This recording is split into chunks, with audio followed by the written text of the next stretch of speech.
मालेगावचे माजी आमदार आसिफ शेख यांनी औरंगजेबाविषयी वादग्रस्त वक्तव्य करत नवा वाद ओढवून घेतला।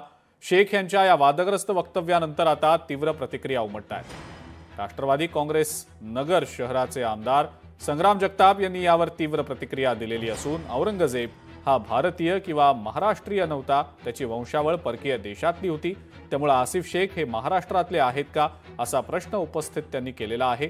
औरंगजेबाचे उदात्तीकरण करणाऱ्या या लोकांचा डीएनए तपासला पाहिजे असा टोला देखील त्यांनी लगावलाय।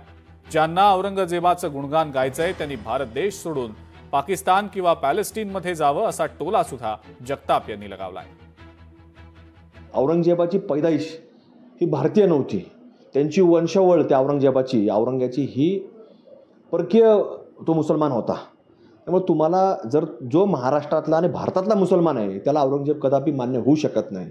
जो औरंगजेबाचं म्हणजे उदात्तीकरण करणारी लोक आहेत हे कधीच भारतीय मुसलमान होऊ शकत नाहीत।